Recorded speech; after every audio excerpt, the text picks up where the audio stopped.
Some nights feel heavier than they should, as if the air itself is asking questions you have spent years avoiding. You sit in the quiet, pretending the stillness is peaceful, yet something restless keeps tapping from inside your chest.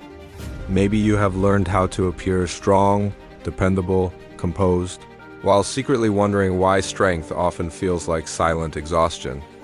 I have known that feeling in a deeply private way, the sense that progress, ambition, and building extraordinary things can still leave a person unsure of their own inner stability during long, quiet evenings alone with unanswered thoughts and memories. Lingering, I used to believe resilience was built through force, through refusing to bend even when pressure carved lines into your mind. But force creates fractures that stay invisible until they suddenly widen. The silent habit that slowly reshaped my mind began not with effort, but with something that felt dangerously close to surrender. Not giving up on goals, not abandoning responsibility, but surrendering the performance of invincibility. There is a strange loneliness that follows men who believe they must never pause long enough to hear their own uncertainty breathing. Beside them in unlit rooms, after everyone else leaves quietly behind, ambition can be loud in public, but strangely quiet when you are alone staring at ceilings that remember every unspoken doubt. I discovered that the habit was not about winning against pressure, but sitting with it without distraction. At first, the silence felt like failure, like time being wasted while the world raced ahead. Yet something subtle began forming, a deeper awareness that strength might come from noticing fear rather than outrunning it. Have you ever felt that quiet moment where your thoughts sound louder than your plans? Where certainty fades but honesty slowly arrives, unexpected, fragile, and real inside. The habit revealed itself during evenings when achievements lost their volume and memories became louder. I would sit without music, without screens, allowing unfinished conversations from the past to replay slowly. There was discomfort in remembering moments when I spoke too quickly or stayed silent when truth wanted space. Those memories were not accusations, only mirrors reflecting the difference between appearing strong and being honest. Slowly, I realized the mind becomes unbreakable when it stops arguing with its own reflection. Instead, it listens, studies, and lets hidden fractures explain their origin patiently, without judgment or defense mechanisms forming instantly. Anymore, there is power in restraint, though it rarely looks impressive from the outside. The world celebrates visible endurance, sleepless nights, relentless pursuit, constant movement. Yet the silent habit demanded something opposite, the courage to remain still when momentum felt addictive. I learned that emotional patience is not weakness, it is architectural, like reinforcing invisible beams inside a structure no one sees. Without those beams, brilliance collapses under its own weight. Perhaps you have felt that pressure to keep moving even when your spirit quietly asks for pause. Did you ignore it, or pretend productivity was emotional survival instead, unknowingly, always? I resisted this habit for years because silence removes distractions that protect fragile confidence. When the room becomes still, you hear questions about identity, purpose, and love echo without filters. I noticed how often ambition was quietly shaped by the fear of not being enough for someone important. Success can hide that fear, but it never erases it. The silent habit slowly revealed which goals were built from passion, and which were constructed from invisible longing for approval. That distinction changed how effort felt, making some pursuits lighter and others strangely heavy, almost unbearable over time, quietly. Consistently, inside, daily. One evening, while watching city lights blink like distant signals, I realized resilience might be less about enduring storms and more about understanding why storms feel personal. There is a moment when you stop asking how to control chaos and begin asking what chaos is teaching about your emotional architecture. That question stayed with me, unresolved, lingering through achievements and failures. It suggested that unbreakable minds are not rigid, but quietly adaptive, like metal tempered by controlled heat and deliberate cooling. But who controls that heat within a restless human heart, honestly, gently, and without pride interfering, repeatedly, daily, alone? I remembered earlier years when silence meant isolation, when sitting with thoughts felt like being abandoned by momentum. Now, silence felt different, like an honest companion unwilling to flatter or comfort with illusions. It reminded me of conversations where mature love exists, where two people speak slowly, choosing truth instead of convenience. I began wondering if the mind learns emotional stability the same way, through patient honesty rather than persuasive self-encouragement. Could inner dialogue become gentler yet more truthful, like someone holding your hand while still refusing to lie about difficult realities, calmly, respectfully, and steadily, always again, nightly? The habit slowly influenced how I spoke, how I listened, and how I responded to conflict. I noticed fewer impulsive reactions, replaced by thoughtful pauses that sometimes confused others. Pauses can look like distance, but often they are acts of emotional respect, giving truth time to form before language distorts it. Yet, this transformation introduced another question that followed me quietly. If silence builds inner strength, can it also create emotional distance from people who misunderstand stillness? Does patience risk being mistaken for indifference? Or does it reveal who truly values presence beyond performance? Slowly, over years, quietly, repeatedly, together. I did not have immediate answers to that question, and perhaps that uncertainty became part of the habit itself. Each quiet evening revealed another layer of emotional endurance, another memory asking for understanding, another realization that strength grows slowly when it grows honestly. There remained, however, a deeper discovery waiting, something connected to love, timing, and the fear of being fully seen. That discovery did not arrive through success or solitude, but through an unexpected emotional confrontation that would quietly test whether silence truly strengthens connection or simply prepares someone to walk alone further into unknown emotional terrain. Waiting patiently. There is a memory that returns whenever silence feels too comfortable, like a gentle interruption reminding me that stillness is not the end of the story.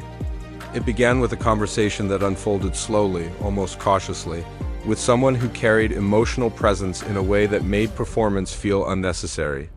Even now, I sometimes wonder if that moment arrived to test whether the silent habit had truly strengthened me, or simply taught me how to appear calm while avoiding vulnerability disguised as composure and carefully managed emotional distance from others. The conversation did not begin with conflict or confession.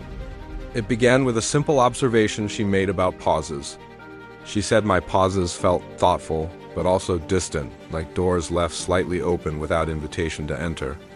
I remember feeling unexpectedly exposed, not because she accused me of anything, but because she noticed the difference between patience and protection. That distinction stayed with me long after the evening ended. It raised a quiet question I could not immediately answer. When does emotional control become emotional hiding?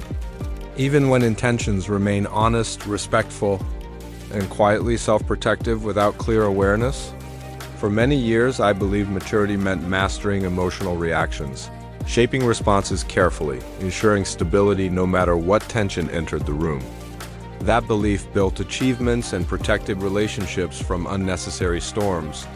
Yet her observation introduced a subtle fracture in that certainty.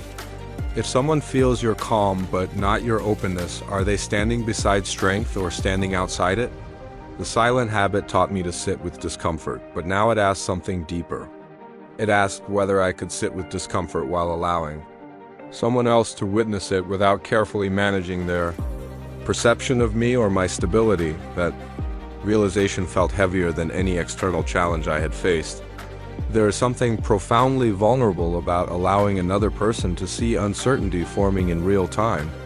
Ambition trains the mind to resolve problems quickly, to eliminate doubt before it slows progress. But emotional connection often requires the opposite. It requires allowing doubt to exist openly, without rushing toward resolution simply to maintain authority or composure. I began noticing how often silence had protected me from conflict, but also prevented deeper understanding from forming between two people willing to stay present through emotional complexity together. Patiently, truthfully, and gently. One evening, during another quiet exchange, she asked a question that settled into my mind with surprising permanence. She asked whether I trusted people to stay when they saw my uncertainty. I wanted to answer immediately, confidently, but silence arrived instead. That silence felt different from the habit I had cultivated. This silence felt like standing at the edge of emotional territory I had never fully explored. I realized strength had taught me endurance, but trust required something far less predictable. Trust required emotional exposure without certainty of acceptance, something ambition rarely prepares the mind to navigate willingly. In that moment, I remembered countless situations where I carried pressure alone, believing solitude preserved clarity. Yet her question suggested solitude might sometimes preserve fear instead. The silent habit helped me observe fear without reacting, but now it revealed how observation alone does not dissolve emotional walls. Sometimes walls remain beautifully constructed, admired for their strength, yet quietly isolating everything inside them. I wondered how many people live within those walls, calling it independence, while longing for someone patient enough to sit beside the gate without demanding entry or abandoning presence entirely. Over time, slowly, honestly, with grace, the internal conflict deepened because I respected the habit that built my resilience. It had carried me through storms that might have fractured my focus or purpose. Letting someone see vulnerability felt like risking that stability. But another realization surfaced quietly. Emotional strength that cannot be shared eventually becomes emotional loneliness disguised as discipline. The thought unsettled me because it suggested unbreakable minds are not defined only by endurance, but by their ability to remain open without collapsing when connection introduces unpredictable emotional movement, confusion, and sometimes necessary discomfort between two honest individuals. Learning presence together, I began experimenting with a different form of silence, one that included shared pauses instead of solitary reflection. These pauses felt unfamiliar, almost fragile. There is vulnerability in letting another person sit beside your unfinished thoughts. Words felt less polished, occasionally uncertain, sometimes slower than my usual clarity. Yet something remarkable happened within those shared silences.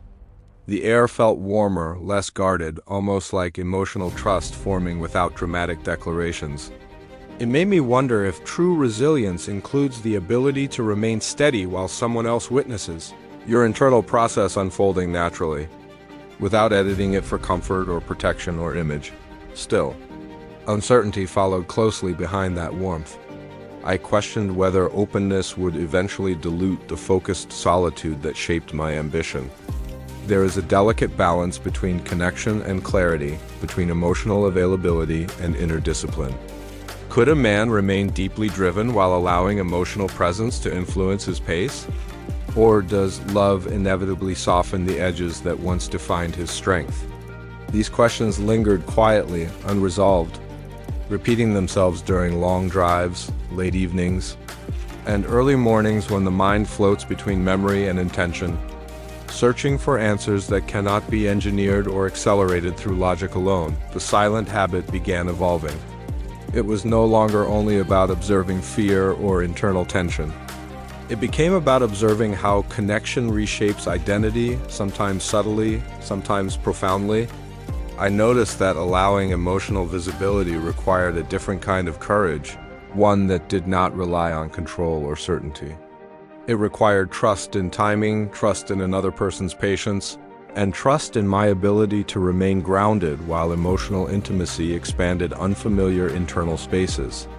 That expansion felt both beautiful and terrifying.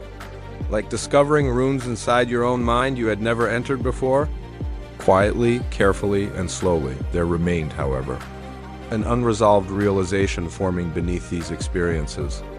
I began sensing that emotional resilience might not only be shaped by how we allow others to see us, but by how we respond when they eventually step away, whether temporarily or permanently. The thought arrived softly, but carried weight I could not ignore. If silence builds strength and openness builds connection, what happens when connection dissolves and silence returns, carrying memories that refuse to fade quickly? That question lingered quietly, preparing to reshape everything I believed about endurance, love, and the true cost of emotional visibility. There is a particular kind of silence that arrives after someone meaningful steps away, and it feels nothing like the silence you choose for reflection. It carries echoes, unfinished conversations, and the faint warmth of memories that linger long after presence disappears. I remember noticing how the quiet felt heavier, almost textured with absence. It made me wonder whether the silent habit that once built my resilience could withstand, a silence shaped by loss rather than intention. That question returned repeatedly, asking whether emotional strength changes. When solitude is no longer a decision but an unexpected arrival, the departure was not dramatic, not filled with anger or final words meant to wound. It was gentle, respectful, almost mature in a way that made it more difficult to understand. Sometimes people leave because timing drifts quietly out of alignment, not because love or respect fades. That realization introduced a complicated emotion I struggled to name. It was not rejection, not failure, but something more subtle, like watching two paths slowly separate while both remain meaningful. I found myself sitting with memories that felt unfinished, wondering whether clarity always requires closure, or whether maturity means learning to live with unanswered emotional chapters. The silent habit returned, but it felt altered by grief that refused to become dramatic or destructive. Instead, it settled into small moments, like reaching for a message that would never arrive or remembering a shared laugh during ordinary routines. I realized emotional endurance is often tested not by overwhelming storms, but by gentle, persistent reminders of what once felt stable and certain. The mind begins asking quiet questions during those moments. Did openness create deeper connection, or did it simply deepen the weight of absence when connection changed form unexpectedly over time, without warning, slowly and carefully? I noticed an internal conflict forming between gratitude and longing. Gratitude for the emotional expansion that connection created and longing for its continuation. For a long time, I believed maturity required choosing one emotion and suppressing the other. The silent habit slowly revealed something different. It suggested emotional strength might involve holding contradictory feelings without forcing resolution. Sitting with appreciation and sadness simultaneously felt unfamiliar, almost unstable at first. Yet the longer I allowed both emotions to exist without argument, the more I sensed a deeper form of internal balance, quietly forming beneath the surface of daily life. There were evenings when memories returned with vivid clarity. The tone of her voice during thoughtful conversations, the comfortable quiet that once existed between words, the way presence can feel like an anchor without ever being announced. These recollections carried warmth, but also exposed a lingering question that settled heavily inside me. If connection transforms identity, what happens to the parts of yourself that were shaped within that shared emotional space? Do they disappear, remain suspended, or evolve into something quieter but permanently integrated into your emotional architecture, influencing future connections in subtle, unseen ways quietly? Ambition tried to offer distraction.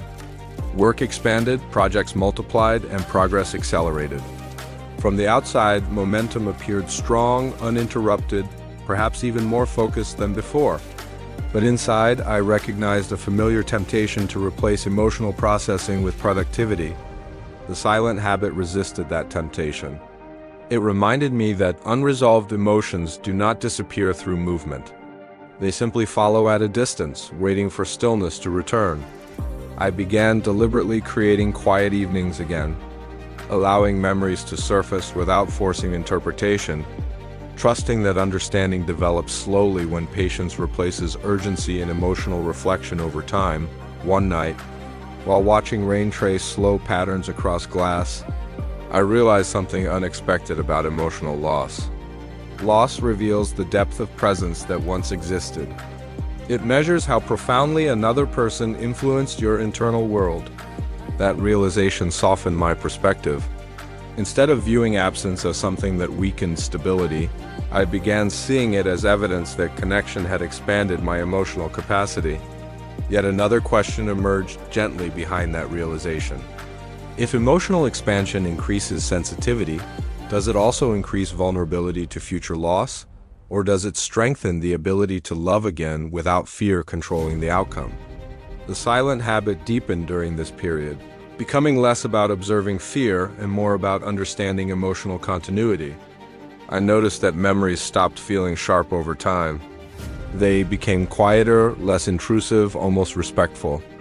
There is a stage where remembering someone no longer disrupts stability, but becomes part of your emotional rhythm.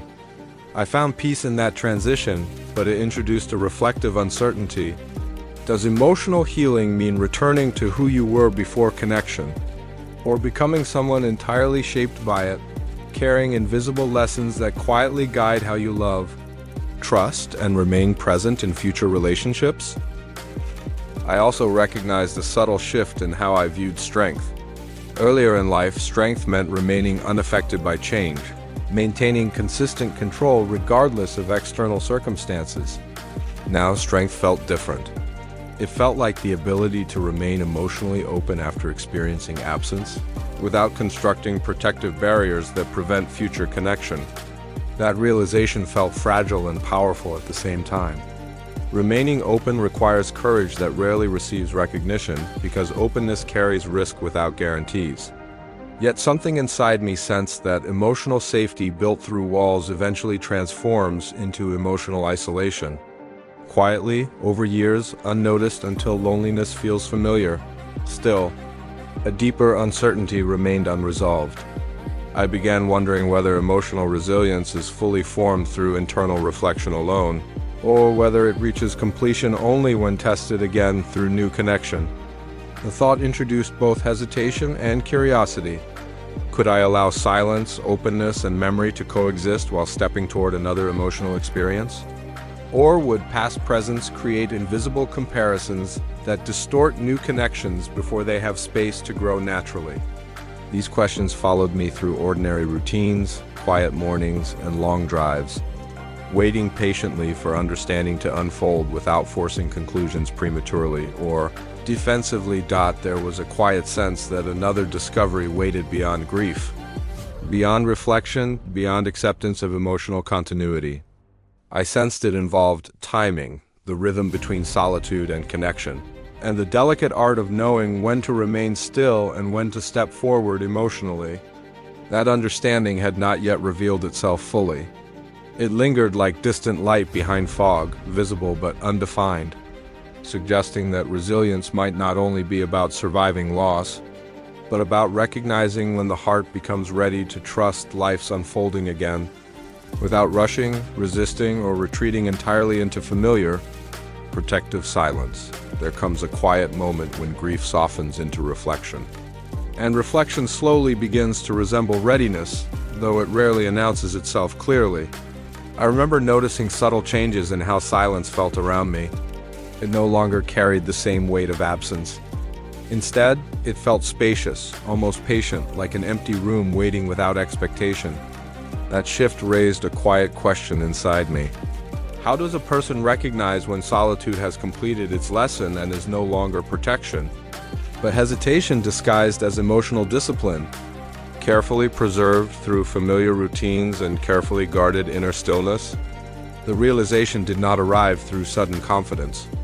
It came through small encounters, ordinary conversations, and fleeting moments where I noticed myself listening differently. I felt less guarded, less focused on predicting emotional outcomes, more present with what was unfolding naturally. There is a difference between cautious awareness and quiet receptivity, though they can feel similar from the inside. I began wondering whether the silent habit had prepared me not only to endure solitude, but to recognize connection without, immediately analyzing its potential risks or long-term consequences before allowing it to breathe fully. I noticed how timing began, revealing itself as something more complex than waiting for the perfect emotional alignment. Timing felt more like recognizing when internal resistance fades without pressure. It is subtle, almost invisible, like sensing when night transitions into early morning before sunlight becomes obvious. I questioned whether emotional readiness is less about certainty and more about willingness. Willingness to experience connection without guarantees. Willingness to remain honest even when emotional outcomes remain unclear. That willingness felt fragile yet strangely grounded, like stepping onto unfamiliar terrain while trusting your balance has quietly improved over time. During this period, I reflected often on how ambition shapes emotional pacing. Ambition encourages acceleration, progress, measurable advancement. Yet emotional connection follows rhythms that rarely align with strategic momentum. I realized that many relationships fracture not from lack of care, but from mismatched timing between two emotional landscapes moving at different speeds. This realization carried a quiet humility. It suggested that even deep affection cannot force emotional synchronization. Two people may share sincerity and still drift apart simply because their internal seasons do not align long enough for roots to deepen naturally beneath shared experiences. This understanding reshaped how I viewed past connections, including the one that had lingered in memory. Instead of questioning what might have been different, I began appreciating how timing itself teaches emotional clarity. Some connections arrive to expand self-awareness rather than remain permanent. Accepting that idea required releasing the belief that every meaningful bond must evolve into lasting presence. That release felt both peaceful and unsettling. If love does not always lead to permanence, what defines its success? Does the depth of emotional transformation matter more than duration, even when the heart quietly wishes both could exist together? The silent habit helped me sit with that question without rushing toward philosophical comfort. I allowed the uncertainty to remain open, noticing how it shaped my interactions with new people entering my life slowly, organically. I paid attention to how conversation felt when I removed subconscious comparison. Comparison is subtle. It appears as evaluation, as quiet measuring of familiarity, safety, and emotional resonance. Letting go of comparison required trust in the uniqueness of each connection, and trust that past emotional experiences were not templates, but foundations quietly strengthening my capacity for authentic presence with someone entirely new. There were moments when vulnerability returned unexpectedly, not through fear of loss, but through awareness of emotional investment beginning again. I recognized that opening the heart repeatedly is not about forgetting previous pain, but understanding that emotional risk is inseparable from meaningful connection. The difference now was gentleness toward my own pace. Earlier in life, I believed strength required immediate emotional clarity. Now, I respected gradual unfolding. Trust grows in quiet layers built through consistency, patience, and shared stillness, rather than declarations or intense emotional acceleration that often disguises uncertainty as passion. I also noticed how presence began feeling different. Presence is often misunderstood as physical proximity or constant communication. Through reflection, I began seeing presence as emotional attentiveness, the ability to remain mentally and emotionally available without distraction or performance. That realization influenced how I approached new interactions. I found myself valuing conversations where silence felt comfortable, where pauses did not require filling, where authenticity replaced the need to impress. These moments carried a familiar warmth, reminding me of earlier experiences, yet they felt less fragile, supported by deeper emotional self-understanding quietly forming over years. Still, a lingering uncertainty remained beneath this growing readiness. I questioned whether emotional resilience eventually reaches a point where it risks becoming overconfidence in one's ability to endure. The mind can quietly assume it is prepared for future emotional challenges simply because it has survived previous ones. But each connection carries unique vulnerabilities.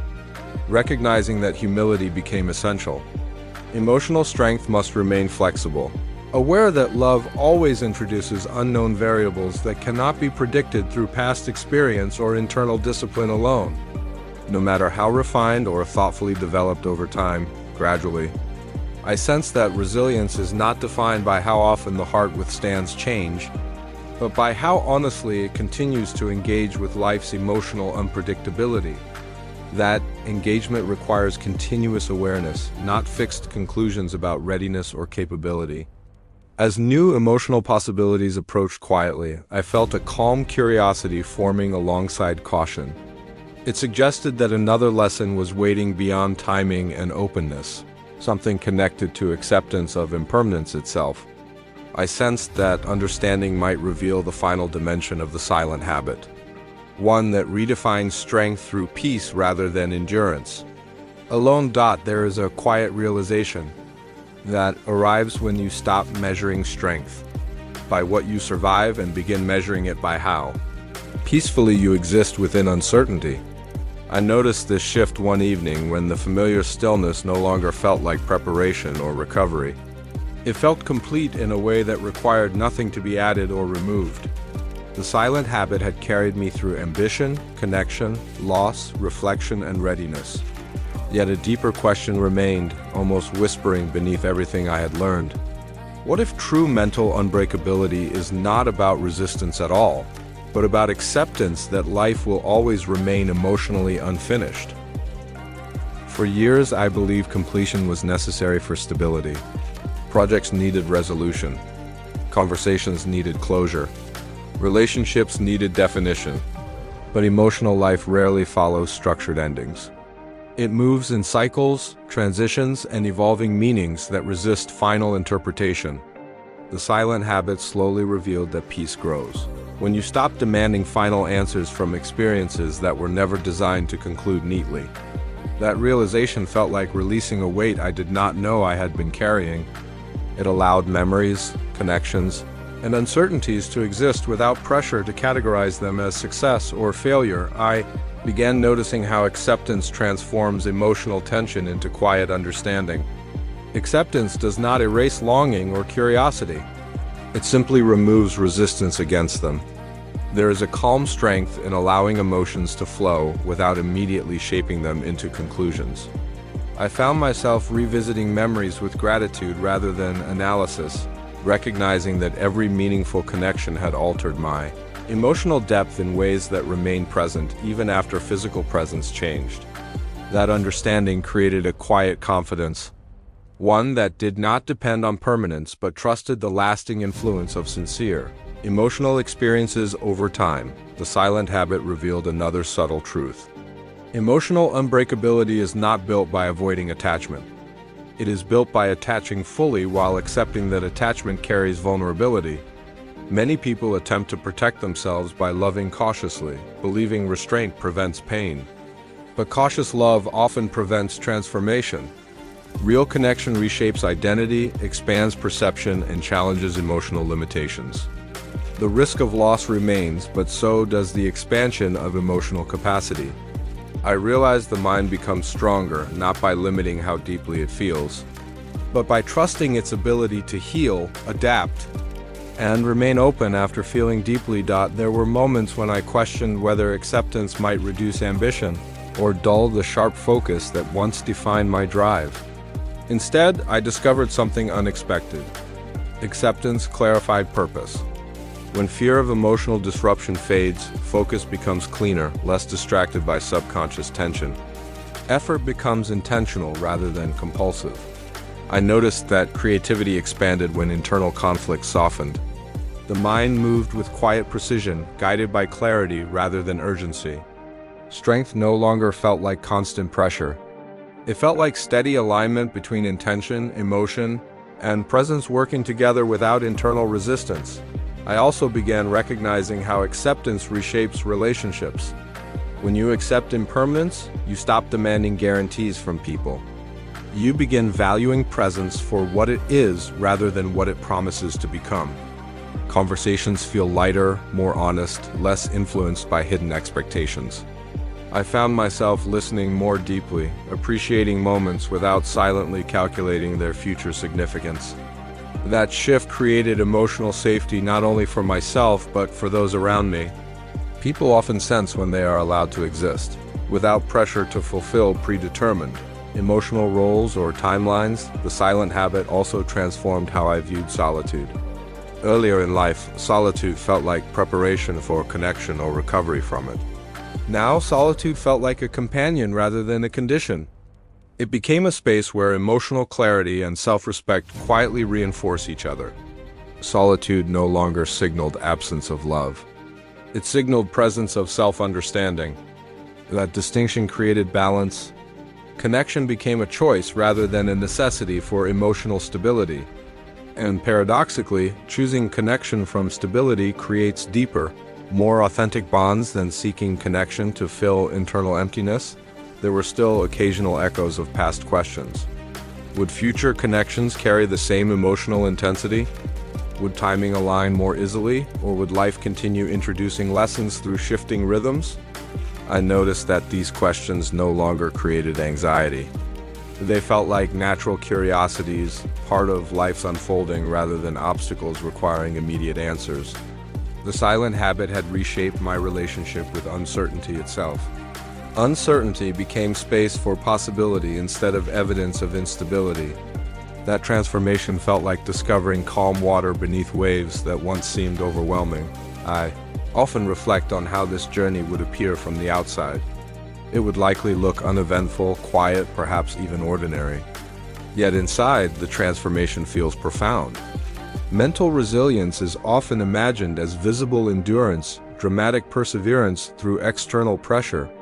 But true resilience grows invisibly through emotional honesty, patience, reflection, openness, grief, acceptance, and presence. These processes rarely receive recognition because they occur in silence, away from performance, away from applause, away from any measurable validation that the world typically celebrates, and perhaps that is the final lesson the silent habit offers. Strength does not need witnesses to exist. Emotional maturity does not require recognition to deepen. The mind becomes unbreakable when it stops trying to prove its endurance and begins trusting its ability to experience life fully without losing its center.